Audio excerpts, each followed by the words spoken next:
The wind blows. A short story by Katherine Mansfield. Suddenly, dreadfully, she wakes up. What has happened? Something dreadful has happened. No, nothing has happened.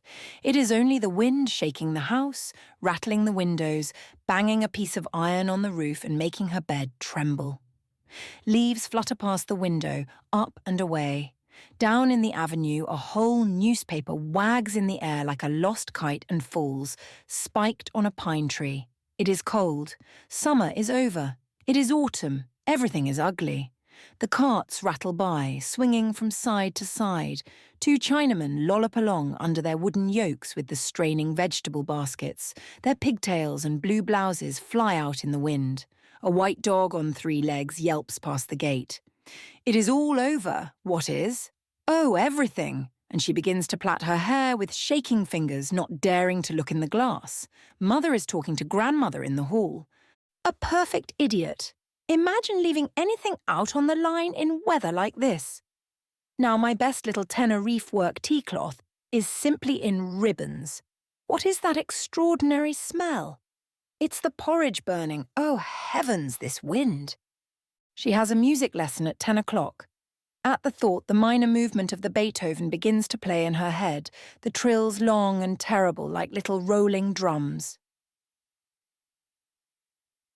Marie Swainson runs into the garden next door to pick the chrysanths before they are ruined. Her skirt flies up above her waist. She tries to beat it down, to tuck it between her legs while she stoops. But it is no use. Up it flies. All the trees and bushes beat about her. She picks as quickly as she can, but she is quite distracted. She doesn't mind what she does. She pulls the plants up by the roots and bends and twists them, stamping her foot and swearing. For heaven's sake, keep the front door shut. Go round to the back, shouts someone. And then she hears Bogey. Mother, you're wanted on the telephone. Telephone, Mother. It's the butcher. How hideous life is, revolting, simply revolting. And now her hat elastic snapped. Of course it would. She'll wear her old tam and slip out the back way, but Mother has seen. Matilda, Matilda, come back immediately. What on earth have you got on your head? It looks like a tea cosy. And why have you got that mane of hair on your forehead? I can't come back. Mother, I'll be late for my lesson. Come back immediately. She won't. She won't. She hates Mother. Go to hell, she shouts, running down the road.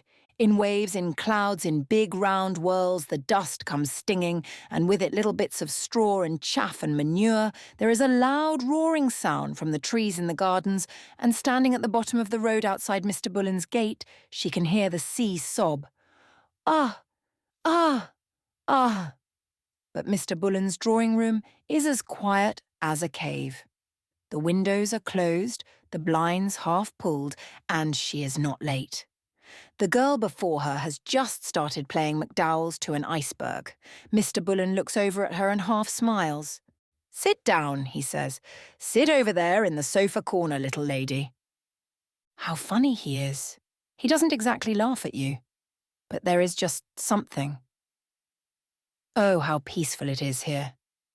She likes this room. It smells of art serge and stale smoke and chrysanthemums. There is a big vase of them on the mantelpiece behind the pale photograph of Rubinstein. A Mon Ami Robert Bullen. Over the black, glittering piano hangs Solitude. A dark, tragic woman draped in white, sitting on a rock, her knees crossed, her chin on her hands. No, no, says Mr. Bullen, and he leans over the other girl, put his arms over her shoulders, and plays the passage for her. The stupid, she's blushing. How ridiculous. Now the girl before her has gone. The front door slams. Mr. Bullen comes back and walks up and down very softly, waiting for her.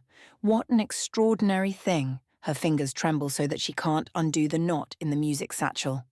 It's the wind. And her heart beats so hard, she feels it must lift her blouse up and down. Mr. Bullen does not say a word.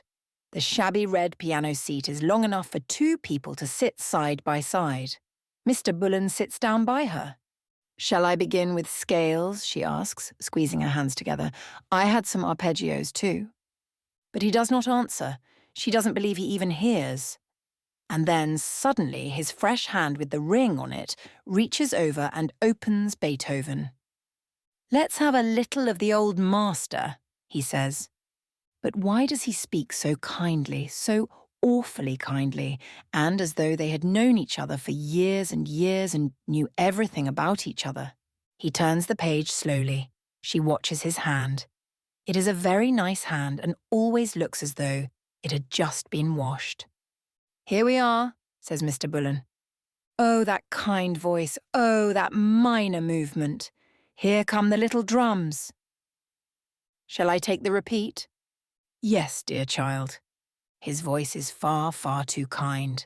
The crotchets and quavers are dancing up and down the stave like little black boys on a fence. Why is he so... She will not cry. She has nothing to cry about. "What is it, dear child?" Mr. Bullen takes her hands. His shoulder is there, just by her head. She leans on it ever so little, her cheek against the springy tweed. "Life is so dreadful," she murmurs, but she does not feel it's dreadful at all. He says something about waiting and marking time and that rare thing, a woman, but she does not hear. It is so comfortable, forever. Suddenly the door opens and in pops Marie Swainson hours before her time. "Take the allegretto a little faster," says Mr. Bullen, and gets up and begins to walk up and down again. "Sit in the sofa corner, little lady," he says to Marie. The wind, the wind. It's frightening to be here in her room by herself. The bed, the mirror, the white jug and basin gleam like the sky outside. It's the bed that is frightening. There it lies, sound asleep. Does Mother imagine for one moment that she is going to darn all those stockings knotted up on the quilt like a coil of snakes? She's not. No, Mother, I do not see why I should. The wind, the wind. There's a funny smell of soot blowing down the chimney. Hasn't anyone written poems to the wind? I bring fresh flowers to the leaves and showers. What nonsense. Is that you, Bogey? Come for a walk round the esplanade, Matilda. I can't stand this any longer. Right-o, I'll put on my ulster. Isn't it an awful day? Bogey's ulster is just like hers. Hooking the collar, she looks at herself in the glass.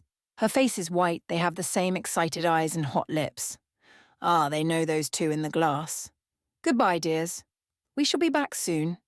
This is better, isn't it? Hook on, says Bogey.